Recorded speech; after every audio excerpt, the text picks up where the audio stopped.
Welcome, everybody. Thank you so much for joining us here. You've joined us for the NSF monthly webinar for September of 2014.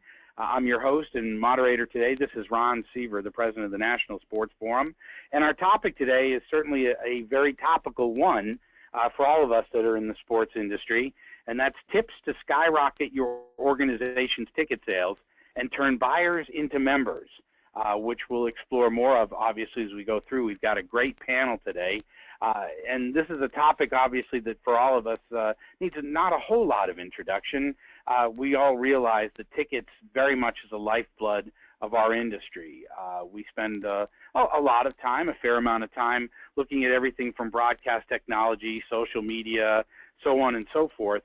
But at the end of the day, we all know it's all about getting people into our stadiums, arenas, facilities for our events, for our season, and not only getting them there, but getting them back. And we've got obviously some new challenges on the horizon as our population starts to get older, and the passing of the torch to the next generation, which are affectionately referred to as millennials. And we've got some great organizations here that are going to be talking about, specifically drilling down on some of the tools that they're using, best practices, and programs that they're implementing. Or in one case where Heather Cohen's with us from Ticketmaster, she'll be talking about some of their clients and what they're doing, obviously to keep their teams, their programs, their events relevant, and keep their fans engaged and certainly coming back. Nothing happens until we sell some tickets. So that's the topic that we're going to be exploring today, and we've got three great panelists that we want to introduce you to, and each one will have a presentation for you. We'll anchor at the back end with Aaron Eisel, who many of you know is a good friend of the forum. He was out as a presenter and a super panelist last year when Cincinnati and the Reds, Aaron's group, hosted the forum this past February. So Aaron will be wrapping things up for us later on in the hour. In the middle, we'll have Heather Cohen, who was a breakout session leader for us last year. She did a session called Leveraging Digital Solutions to Acquire Fans, a great breakout session for us. So we were delighted to ask her to recruit her back into service for us here and to really tell us more about what Ticketmaster is doing in this arena. And then, of course, we're going to start off with Steve Fanelli.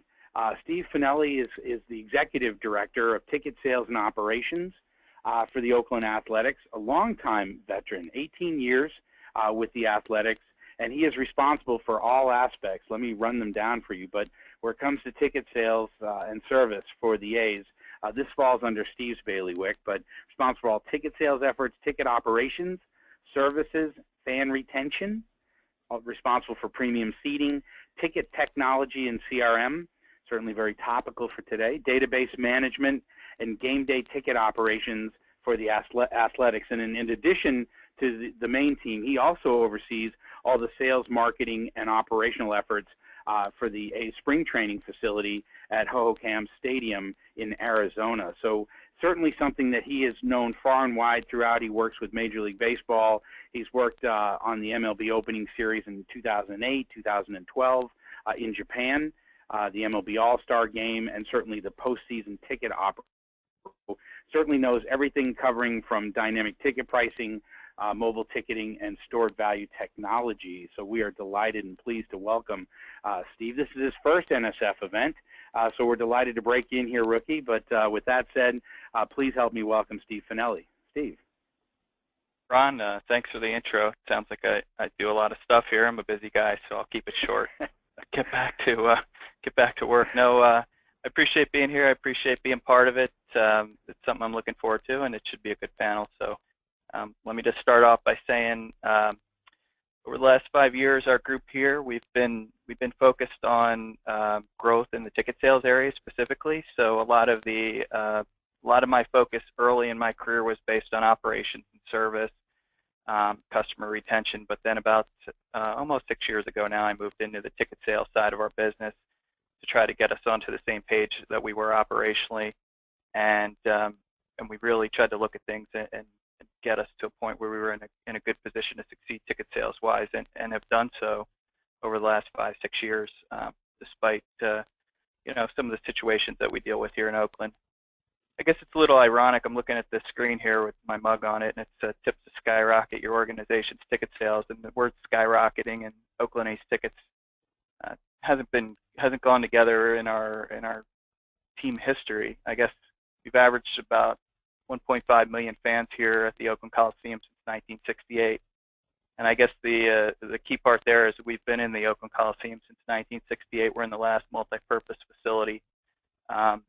It's not a place that fans have flocked to in good times and in bad. But I guess that being said, our job as ticket sales professionals is really to kind of maximize the good times and minimize the damage during our rough seasons. So, as a sales team, we have to make sure that we keep those goals in mind and focus on that as our main goal. So, there's no real sales team that can overcome real severe market conditions to fill a stadium.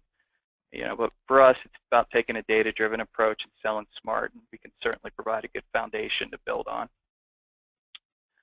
In Oakland, because of the historical and current market conditions of our stadium, we need to be realistic about what we're trying to do. If we feel like we're going to sell 30,000 season tickets and sell out every game, we're not really being realistic. But we need to look at ourselves in the mirror and say, what can we control? But we also need to take a little bit of risk. And I think being in a situation where the expectation is for us to maximize when we're good and get to certain revenue levels, as we're all asked to do, I think we can afford to take a little bit of risk. So what I'm going to do, the next few slides, we'll dig a little deeper into some examples of some tools we're utilizing. You guys were asked us to talk a little bit about the July Ballpark pass that we ran out there and how we're growing new business and leveraging data. So Albie, if you can kick to a slide that's a little more attractive.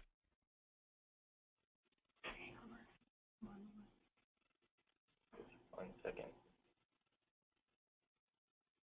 There we go. All right, so about 7 years ago, I got approval to create a data services team here to supplement some of our sales efforts.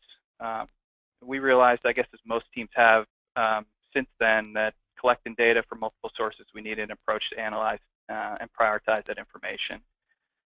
So this group that we hired, it's our data services team. They're housed under our ticket department, and they've been pretty vital in supporting our overall philosophy and creating data points and leveraging them successfully. So we take the data points that we get, and basically what this slide's showing here is the multiple data points, either email campaigns, email clicks. We take some, combine that with transactional data, and we help drive our sales.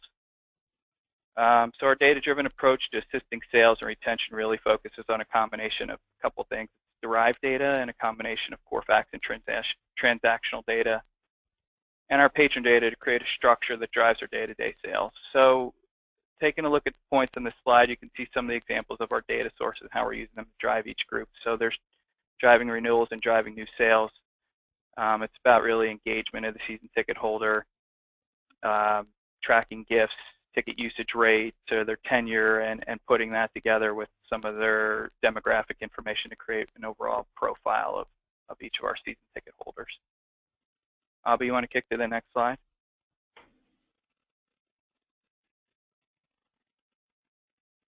There's a bit of a lag.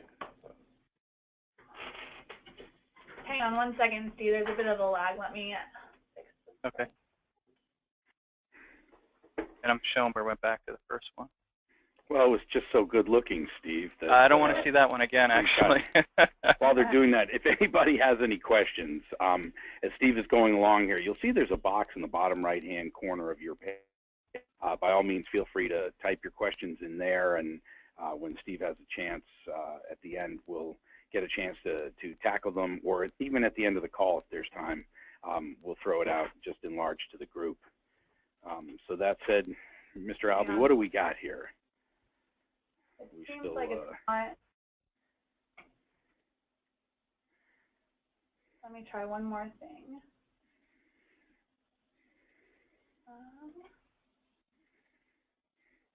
This is what's known as technical difficulties. This is when we're... 1 second, guys. Hold on a second. Let me just... All right.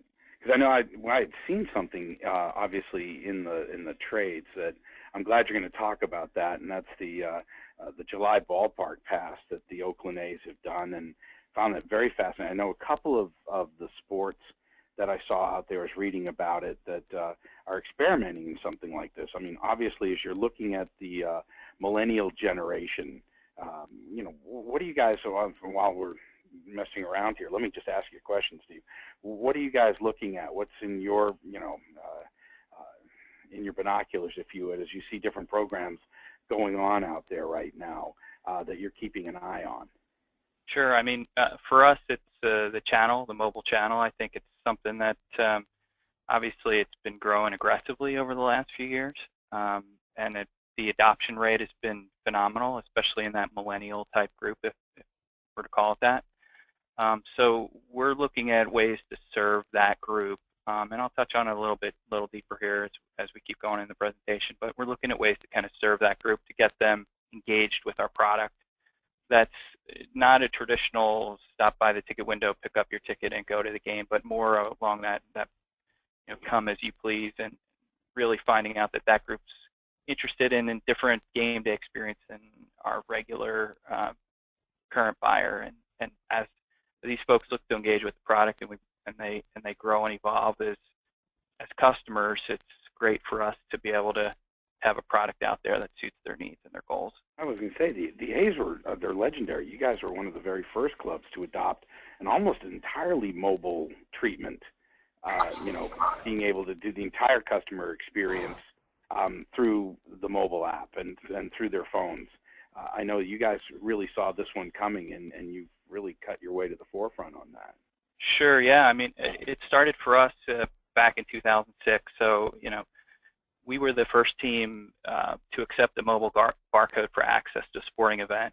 So we had great partners, obviously, tickets.com and MLB.com, to support us with that type of functionality. But we felt like mobile was the way to go for us, and it was something that we felt like had a bright future, and it's proving to be not only great for access to the ballpark or purchasing tickets, but to some of these add-ons we'll talk about, like the Ballpark Pass and other stuff we're doing with mobile. Here we are. We finally, are we back up online here? Still waiting for the screen to come on. So if you want to just keep going on, that would be, and I'll just... Sure, yeah. I mean, basically what we were looking at on that next slide was going to be talking about the growth of mobile. So, I mean, Ron, I think we're touching on it now in the Q&A a bit, but basically mobile is just an area that we've been excited about. And really, in a certain sense, it seems like the consumer adoption to mobile is really kind of outpacing even the technical growth of mobile. So we're happy to step up as an organization and adopt a new functionality, knowing that at some point it's going to be used, and if we put it out there and it's exciting enough and intuitive enough that folks that are interested in that avenue are going to be taking us up on it. Why don't I jump into, since we're kind of, clock's kind of ticking around, why don't I jump into a little bit of explanation about the Ballpark Pass? Please. Yeah, I was going to ask that. My apologies. I guess we're having just some technical difficulties. This is the first time this has happened, so sure, the slides are not coming up so they can see it. So if you wouldn't mind, would you, kind of take everybody through the July Ballpark Pass? Yeah, so for us, we rolled out in July this Ballpark Pass. It was a mobile-only initiative, and we weren't the first team to do it. Baseball, there were 4 teams in baseball that rolled out a similar product this year with the help of MLB.com and a company called Experience, which has been, to us, one of the most innovative companies we've worked with in a long time. But we rolled this product out, the July Ballpark Pass. It was $89. It was available through our MLB's Ballpark app, which is an app for all teams to use. And basically what you did for $89, you got a ticket to all 13 A's home games in July. So your entry was guaranteed, your seating location for each game varied depending on the type of game, but you did get guaranteed access to the facility for those games. So we had seating anywhere from plaza level, plaza reserve, to one game it was standing room, and some games weren't as highly attended. We've at the folks that bought the ballpark pass down on the field level. And really the goal for the ballpark pass was, one of the goals was, obviously target millennials, and that's kind of what we talked about and discussed. But we wanted to look at that tech-savvy audience and figure out a way to engage them and give them an alternative game day experience, to not just coming out, buying, and sitting in a fixed seat, but having the ability to pick and choose when they're going to come, almost that membership model. I guess when we were looking at it, I was really comparing it to something like Netflix, or it seems like today everything I have or do I don't own. I pay a monthly fee for it. Mm-hmm. So if it's Netflix or it's Apple Music or whatever the case is, my mindset and the mindset of this next generation is not to own or hold something, but to be able to use it when you want it and when you need it and when it's convenient for you. And we felt like the ballpark pass really provided us a chance to experiment with that. It's still early. The technology is still early and it's still growing, but we really found that it was a channel that has some serious upside based on the feedback we got from the fans that bought it and the amount of people that showed interest.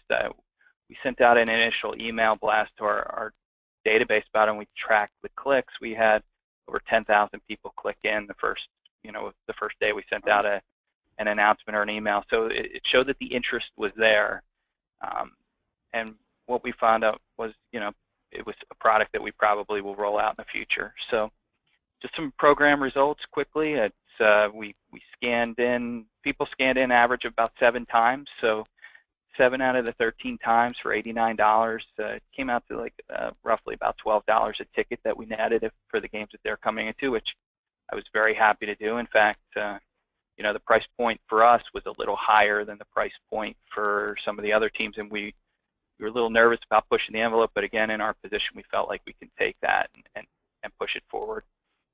And then there was some other, obviously, once they're in the app, we wanted to increase the visibility of the app and the amount of people that downloaded the app, but also there's other products in the app that we wanted to expose this fan base, this group of our fan base to, and it's in-game upgrades and special memories you can purchase inside the app. You can go on and once you're in the app, you can purchase a player meet and greet or another special event that could customize your game day experience. So that was one of our main program results that we found that was exciting, and it got people exposed to some different products that we offer.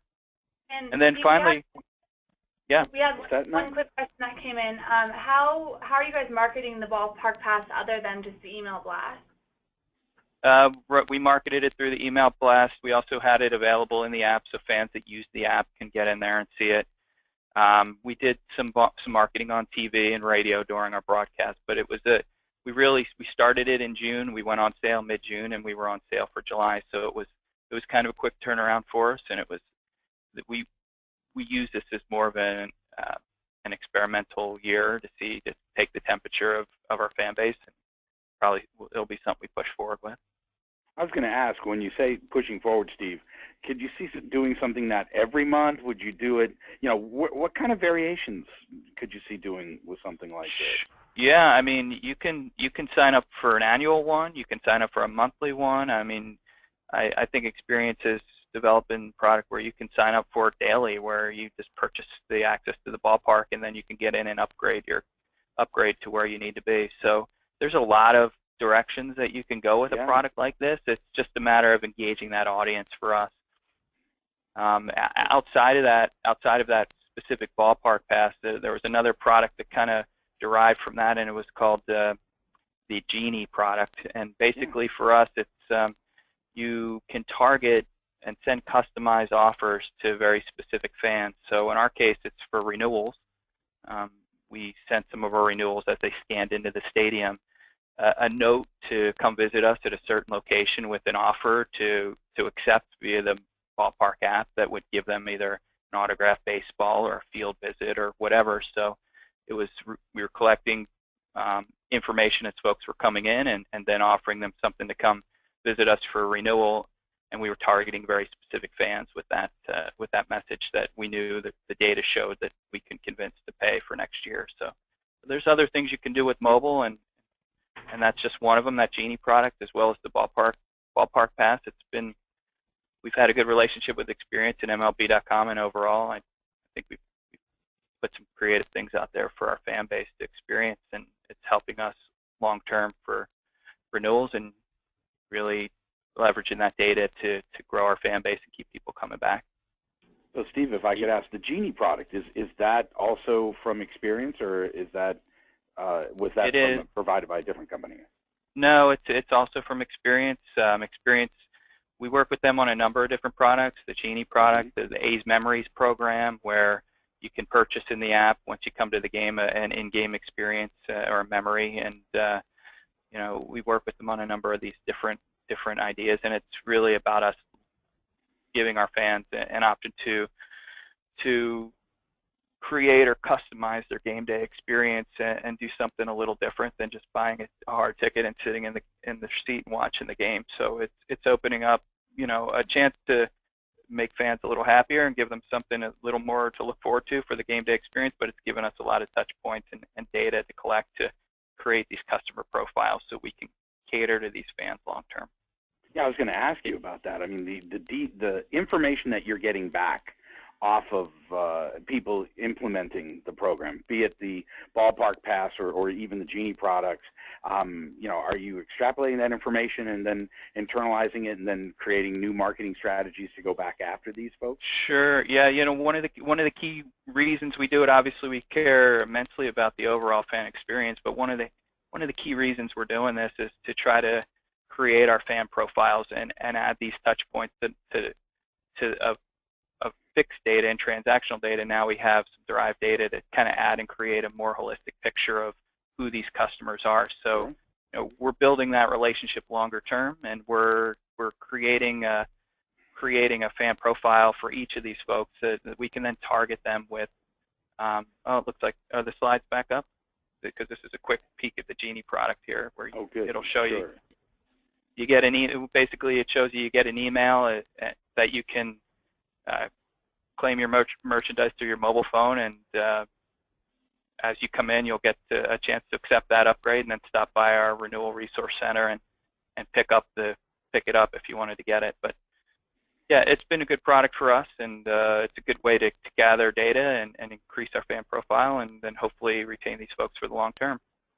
Well, and obviously that would raise the question. You guys, do you have beacons throughout the entire facility that you're implementing these touch points, the communication as they come through? You mentioned you'll get a special offer, a Genie offer on your phone.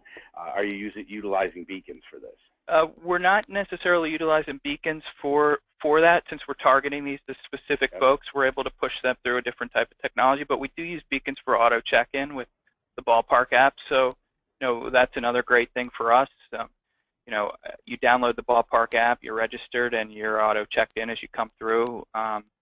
So we have an idea, even if you weren't necessarily the ticket purchaser, that you are taking advantage of coming to a game with someone else's seat or whatever. And, you know, it's helping us create a more consistent profile and get better data. I mean, just a question for you. I know when we talk about millennial marketing, you know, it seems like I've heard the expression before, because I definitely fall outside. I have too much gray hair to try to pass myself off as a millennial here. But you know, I hear that memberships seem to resonate a lot stronger with this next generation than as opposed to, say, season tickets. For sure. So things like the Ballpark Pass is really a membership. They've basically belonged to the A's for that month, and they'll be able to, you know, to utilize that program. It's a tremendous concept. So that whole the special events, the unique experiences and things, all designed, I would imagine, to give that extra push for the next generation and keep them engaged. True? Yeah, it wouldn't be advantageous for us, Ron, to just have one set of product to offer that's for everyone. Season tickets are important. We have a solid season ticket base, and fans that are probably in maybe closer demographic to you and I, Ron, that's what they've been doing for years, and they want to renew their plan and get their fixed seat, and they want to have all their tickets available and know that they have postseason rights and discounts and everything else. It's still a great product for them. but to engage and try to make that the product that my kids eventually will want to use, it's not. We can't think in those terms. We really need to think in terms of, how can we engage them in an age where they're more highly connected to mobile than I'll ever be, and their mentality and mindset is very similar to what I said earlier, that membership / pay monthly to get X. You have to create a product that makes sense to them, because ultimately, if we're not flexible, multiple products that fit different demographics, we're not going to succeed. But if we just cut off and think the one product that we offer, which is season tickets, is going to sustain us for the next 20 years, crazy there too. Oh, no, I think you're right. And it's interesting. It's a great segue because up next is going to be Heather Cohen, just to talk about, obviously, as Steve, to play off of Steve's point, really at the micro level. He's with one organization taking a look in one community, and we're really thankful for Steve and also for Heather to come aboard and talk about, really from Ticketmaster's point of view, with so many different clients that they have, a little bit of the macro, if you would. So if I may, let me just do a quick introduction of Heather. She's certainly been a leader in the internet world for over 8 years. As I mentioned, she did a breakout session for us this last year. She was recommended to us, and as a great member, she's in charge of the Director of Marketing for SEM, Search Engine Marketing, for Ticketmaster. And of course, Ticketmaster is a division of Live Nation Entertainment, which is the world's leader in live entertainment, high-tech ticketing, and their ticketing company that they do. They sold nearly 455 million tickets per year, supporting over 145,000 events and more than 12,000 clients in 21 countries worldwide. So certainly, when you want to find out where the trends are going in ticketing, you couldn't find a better place to go than right to the source, and that would be Ticketmaster. So Heather, playing off of what Steve was just talking about, if you wouldn't mind, we'd love to talk to you about how we're leveraging digital to acquire the new fans and keep the ones that we have coming back. Now, having said that, Albie, do we have slides? Are we back up live here? We should be good. We should be good to go. I do see myself, so that's a good start. Oh, I see you there as well. I'm not sure exactly. I just went away, but in there. But Heather, if you wouldn't mind, let me turn it over to you, and we'll hopefully get this thing going here. Yeah, I will speak to as much as I can without going off the slides. But thank you for the introduction, and I'm happy to be here and to be speaking with everybody. I think you both did a really great job of kind of setting up a lot of what I have to talk about, as well as some additional tactics that we employ for a lot of our clients. So a little bit of background around myself and my position here at Ticketmaster. So I started over a year ago within the team, and really my goal was to help educate clients on the opportunities within the digital space, specifically within search engine marketing, but then across other channels as well, like social and video and mobile, and really just building out an offering. And what our role is within the company is that we service our clients, so all Ticketmaster clients, not only within the sports world, but also across arts and theater, as well as some of our internal companies such as Live Nation and House of Blues, but really to service ourselves similar to how a digital marketing agency would. So we work with our clients to understand what their goals are, what they're trying to achieve. We build out the strategy for them. We help them determine what the best budgets are to execute on those strategies.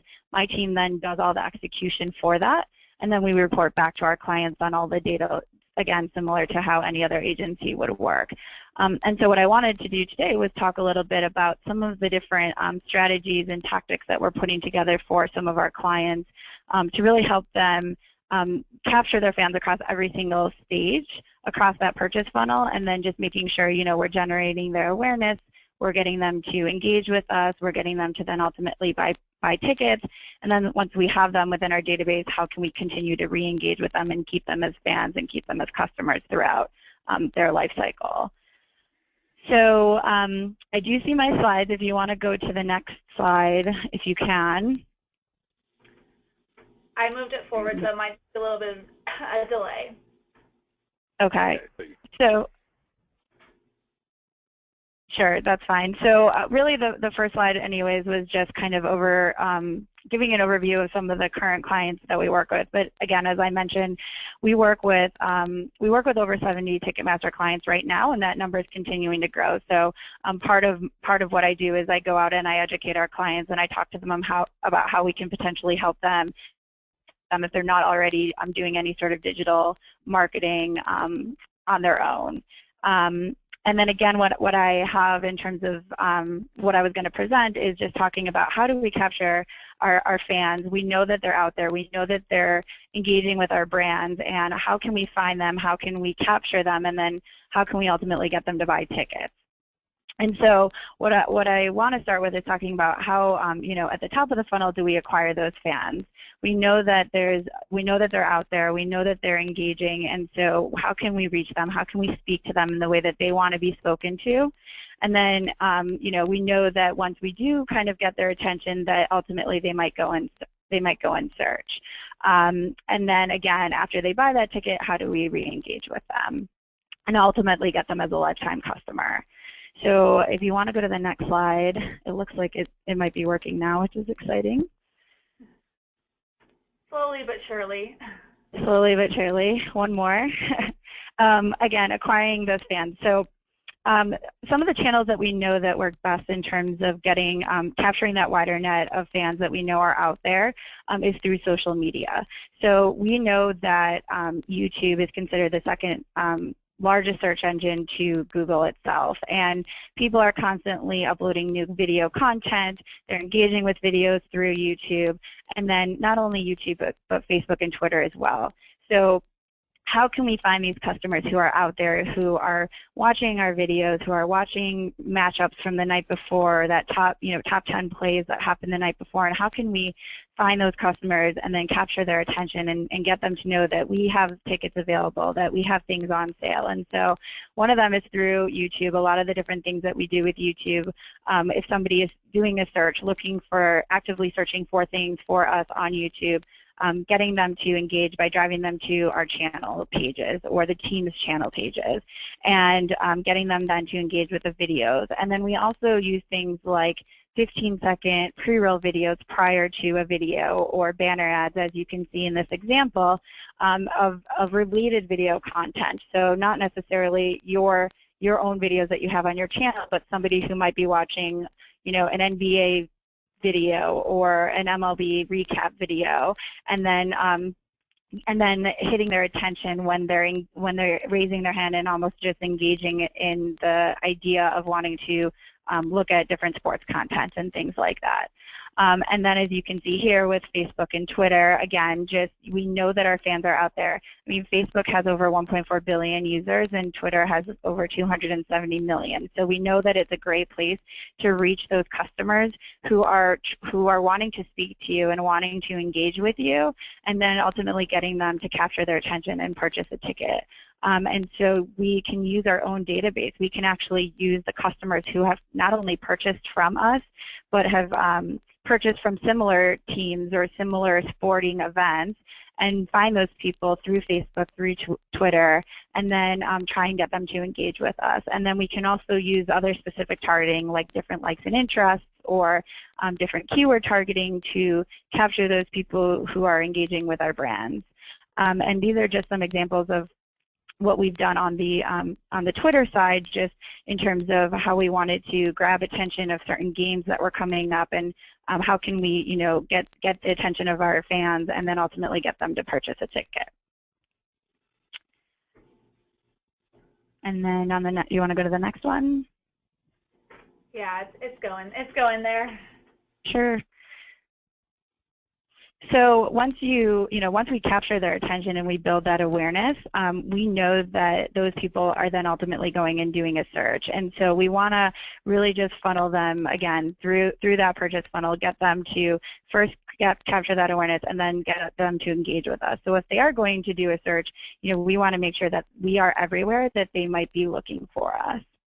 So if you go to the next slide, some of the things that we are doing, within our team is really, focusing on paid search with those search engines, with Google, with Bing, with Yahoo.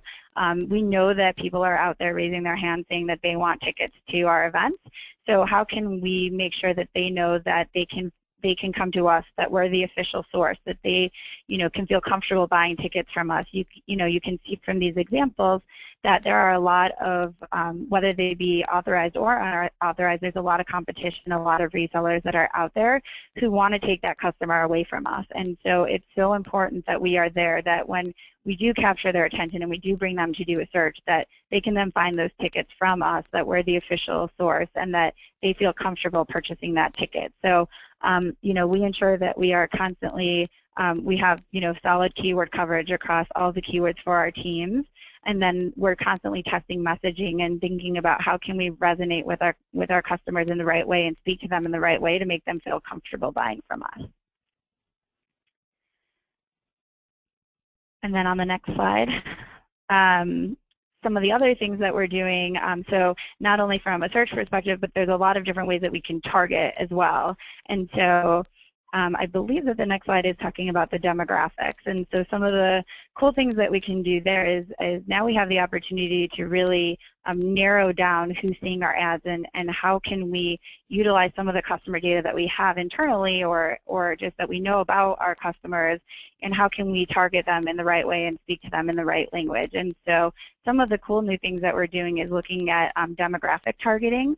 And so what we're able to do, it's very high level right now. We're not able to use, at this time, we're not able to really use our first party data that we have.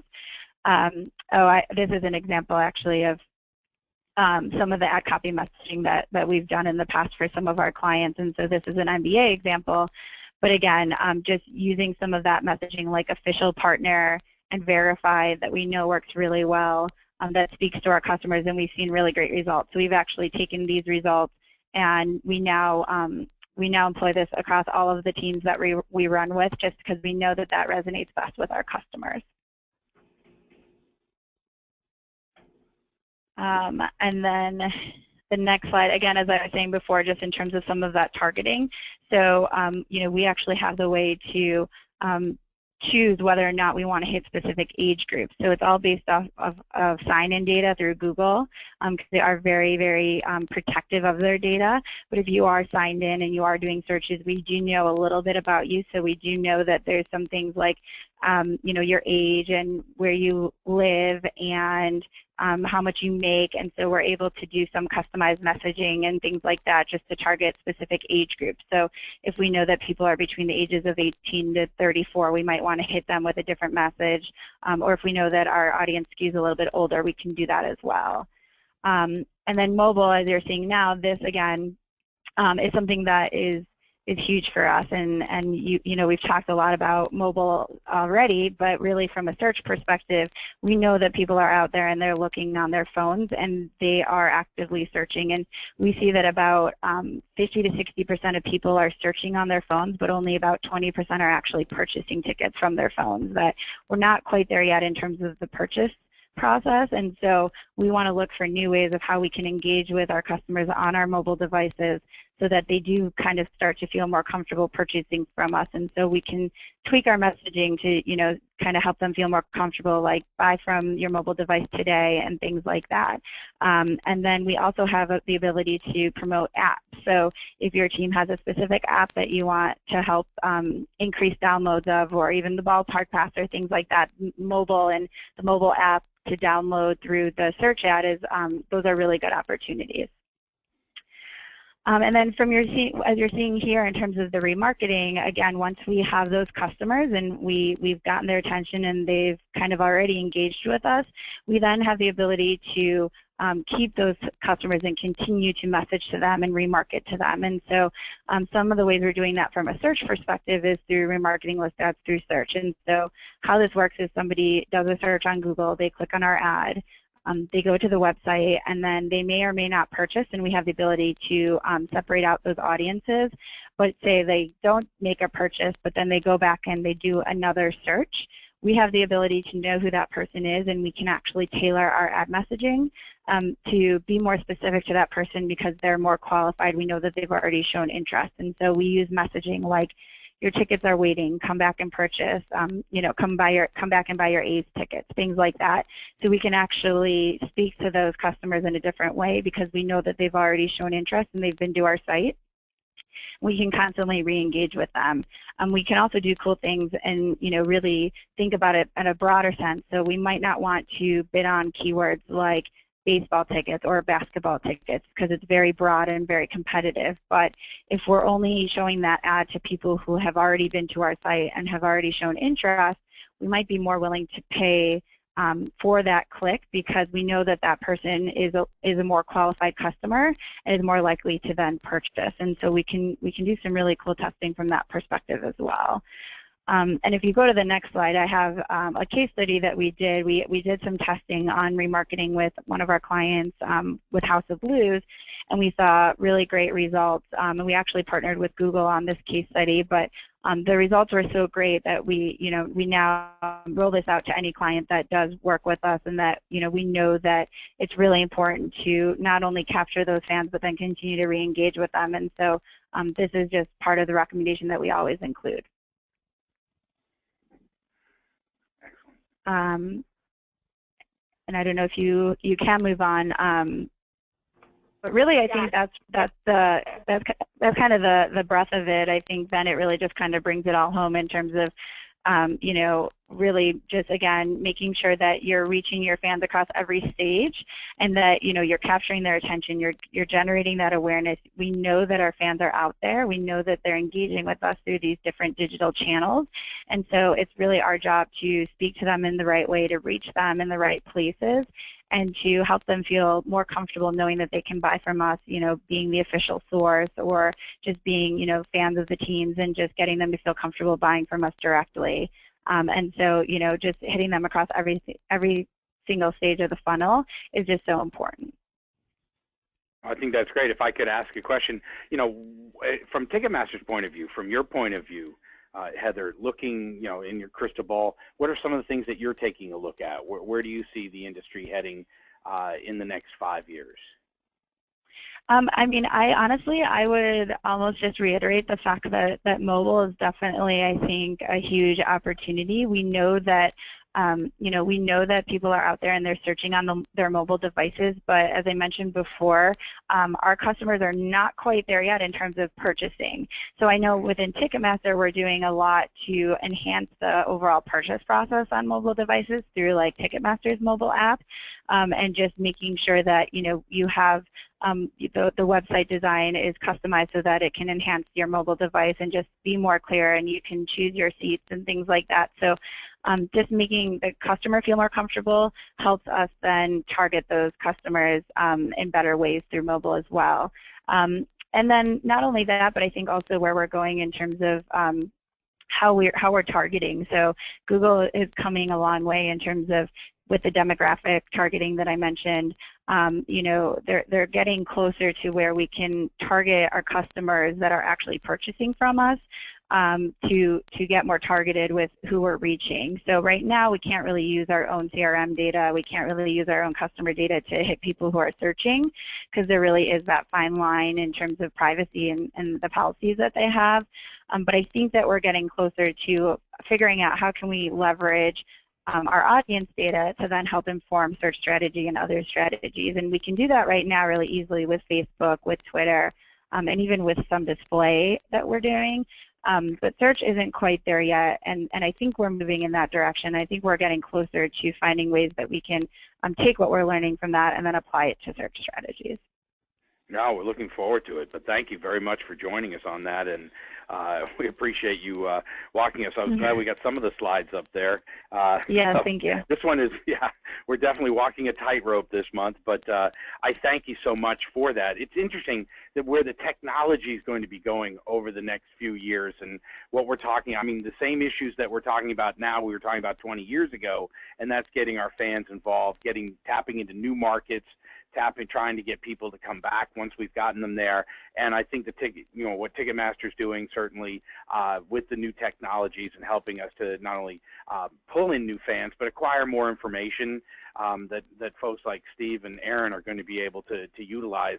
Extremely, extremely valuable. So, and certainly we thank you for that. And we wanted to wrap up our time together, everybody. And if you do have questions, bottom right-hand corner, I know that we're joined, as I mentioned, by one of our hosts from this past year. And interestingly enough, we're already into the fall, and we're already starting to map out our agenda for next year. We'll be taking the forum to Portland. But this past year, we had the tremendous pleasure of being in Cincinnati. I mean, what a great sports community, which is something that we love to show off each year at the forum. And a shameless plug here, I know we're heading into October 15th, so I would be remiss if I didn't mention we do have our early registration discount that expires on October 15th. So keep an eye out in your inbox. We'll send you information on that. If you'd like to come to Portland and save some money at the same time, we would certainly love to have you there. But again, just recapping over really where we were this past year. Fascinating event. The Budweiser Gala this past year was with the Cincinnati Reds, hosted by the Reds. And Reds owner Phil Castellini was our presenter that night and gave a terrific talk on what the Reds are doing in the community, particularly engaged with different segments, which we've been fortunate enough to have Aaron join us. We have Aaron Eisel here, who's the Vice President of Tickets and Business Development for the Reds. And I got to meet Aaron on this last year, he also worked on a breakout session with us with Jeff Birding from the Bengals in working with other teams in your community.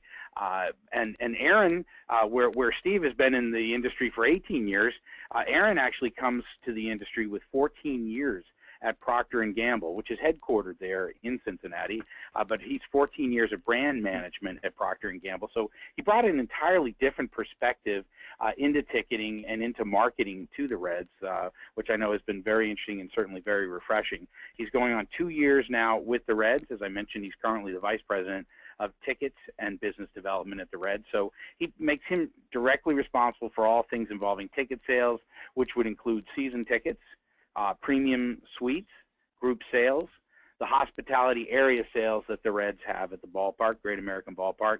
Certainly the service and retention department, very critical for all of us in this day and age. Reds Consumer Clubs, which he'll talk a little bit about, the Reds Heads, Reds Rookies and Club Red, and in addition, obviously, the single game sales and the marketing plan development. So kind of tremendous ability to be able to package this all together with his background in consumer packaged goods. So with that said, Aaron, I'd love to turn this over to you and have you talk about how the Reds are enhancing the ticket sales in the community there. Hey, thanks, Sean, and what a great year it's been for Cincinnati. I mean, it started with the sports forum, and we had the All-Star game here this summer, which was just an amazing opportunity to show off the city and the Reds in general. So what I want to do is just touch on a couple concepts that we're just kind of kicking around here and starting at the Reds as a way to really bring new news and some new energy into our season tickets. So just to start, I'll give people a little bit of background in terms of where we're at as a business for the Reds. So this year in 2015, we've had a record number of season tickets due to the All-Star game. We're up about 3,500 full season tickets in the last 2 years. And the reason that that's driving that is, hey, if you wanted to go to the All-Star game, you needed to be a season ticket holder to get first dibs on that. And so, with that comes a lot of great sales in the last 2 years. But with our team on track to lose over 90 games this year, we knew we needed to create something to re-energize our season ticket program, because doing the same thing we've done for years and years and years with not a lot of news to talk about from either the team performance or a big event, we figured now was the time that we needed to create something new to give our reps and give the season ticket holders a reason to get excited and try and retain as many of the new season ticket holders as we could who came just for the All-Star game. So that said, we decided to rebrand our season ticket program around the idea of memberships. And I give a lot of credit to the Padres and the Nationals and the Rays from a baseball side who have really led this in MLB, because we shamelessly searched and reapplied a lot of the things that they did in our program. And so starting out, what is membership? And like Ron said, I come from the CPG industry where we talked a lot about innovation. And what innovation meant in my world years ago was, hey, if we add a new scent to a bottle of Tide, we can go sell that and get incremental distribution in a Walmart and drive more business. I think the equivalent of that in this world would be, hey, we've got an amazing team on the field. Come watch us win in 2016. In the absence of that, and the reality is, we're really starting a rebuilding year, we needed to create what I call commercial innovation, which is just a marketing buzz to create news that enables people to get excited about our product. And so that's where membership came in for us. And so I said, hey guys, because we don't have a good product, let's create marketing and use that to give us a reason for season ticket holders to get excited and feel like something's different. And so in the development of our membership program, we really used 4 principles. The first one was we wanted to reward behavior that drives revenue, and for us that was number of games in the plan. There were different ways to cut this. We looked at it from a revenue side, and we looked at it from a, call it, time commitment side, and felt like time commitment was probably a much safer play with season ticket holders than directly giving them credit based on dollars they spend.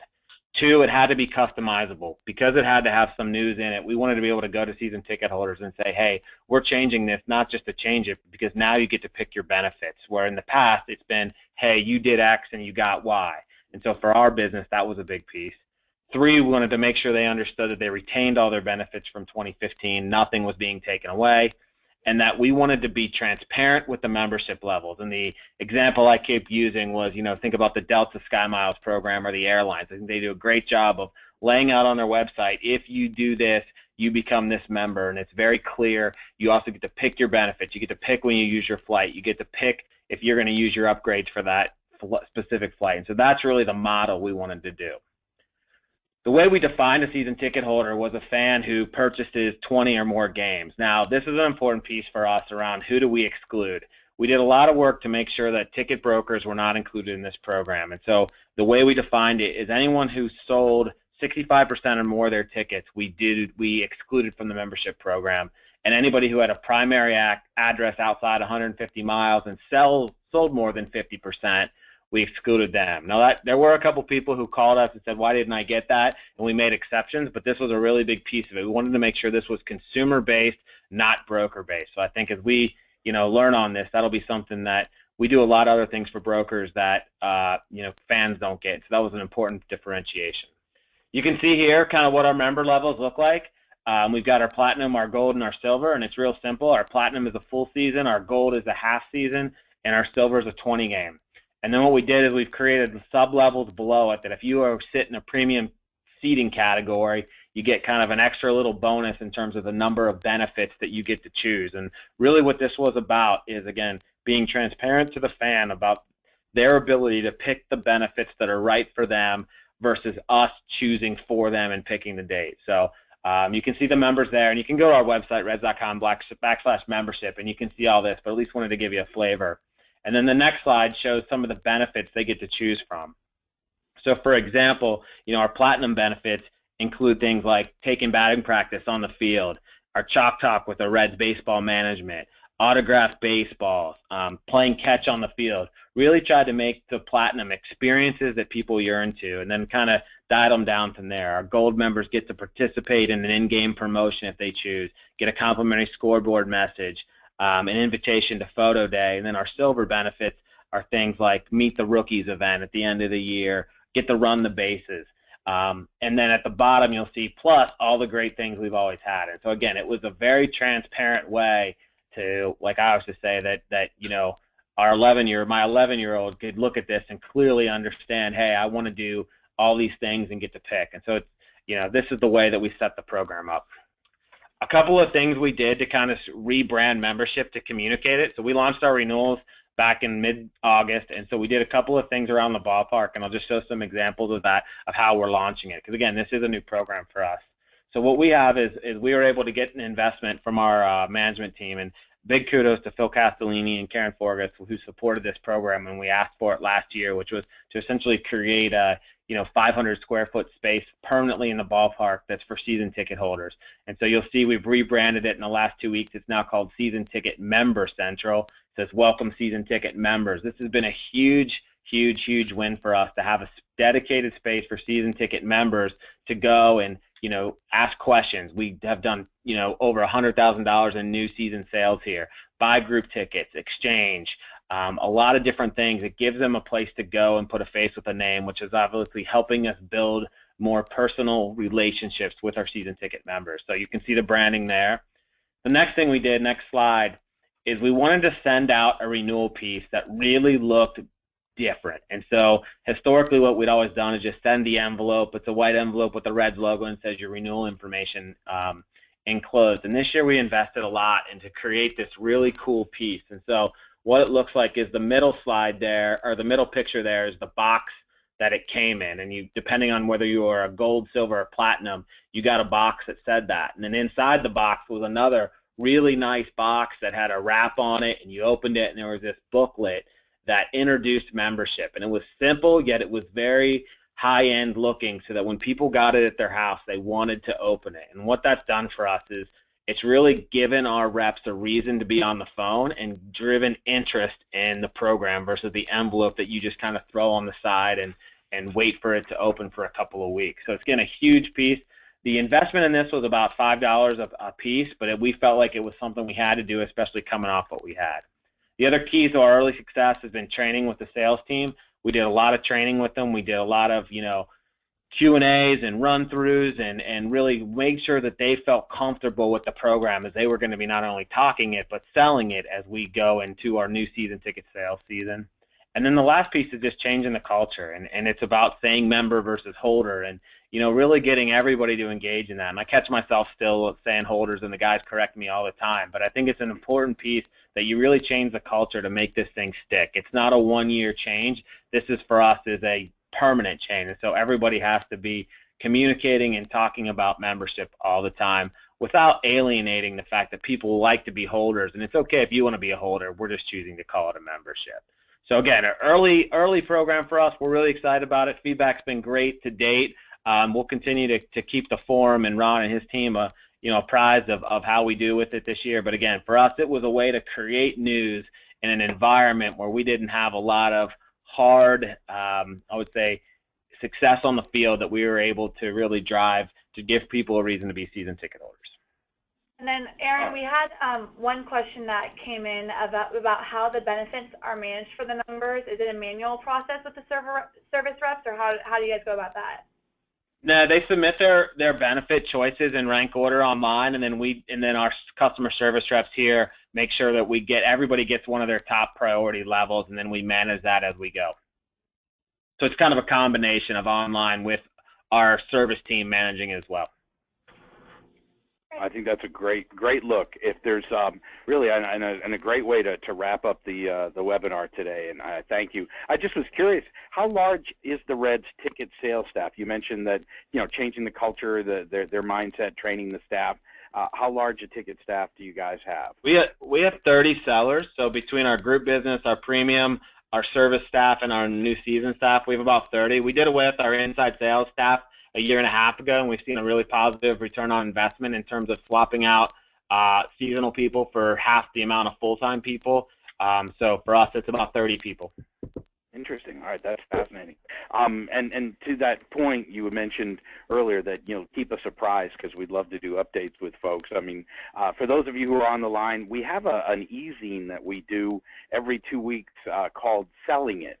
And you can go to our website at sports-forum.com and sign up for it. Every 2 weeks, we love to give you an updated idea that's going on out there that caught our attention, and do a full blush on it, usually about a page and a half. And so it's always a great place for us to give updates as well on how did programs turn out. I mean, the things that, like Steve was talking about, and he mentioned earlier in his conversation about how they were one of 14 teams that rolled out this program. So I can only imagine that they're going to now, condense the results and get feedback from all the 14, and with an eye on putting it out to all 30 in the coming season. So really, to sum up what we were talking about today, and I think I want to thank again our three panelists. Steve Fanelli certainly he started talking about some of the memberships that Aaron talked about at the end with what the A's are doing with the July Ballpark Pass and the Genie products, upselling and engaging those special events, those special moments that can only happen at the ballpark. Aaron's doing it in a different way that obviously with their membership levels that they're doing as well. So it's great to see these ideas getting gestated out there. They're doing a terrific job, and certainly Heather talking about the importance of mobile throughout the entire process and how that's only growing larger and larger as people are doing both social through Facebook, Twitter, things of that nature. YouTube is a big seller out there and only getting larger. And then, of course, seeing where people are being able to complete the entire transaction process on the phone. And then Aaron wrapping us up by talking about, obviously, the membership programs. As we talked about earlier with Steve, getting away from the season ticket holder, if you would, and making a deeper level of involvement and engagement with our fans, turning them into members. So with that said, hopefully you've gotten some great ideas out of this. Again, I want to thank my three panelists. You guys really did a hell of a job working through the technical difficulties. Again, our apologies to everybody. But Steve Fanelli, again, thank you from the Oakland A's, Heather Cohen from Ticketmaster, and Aaron Eisel from the Cincinnati Reds. And with that, everybody, we want to thank you for joining us. We hope we'll hear more from you. Give us some ideas on upcoming webinar topics we can tackle. And until then, we hope you guys have a great September. We thank you so much, and we'll talk to you next month in October. Take care now, everybody. Bye-bye.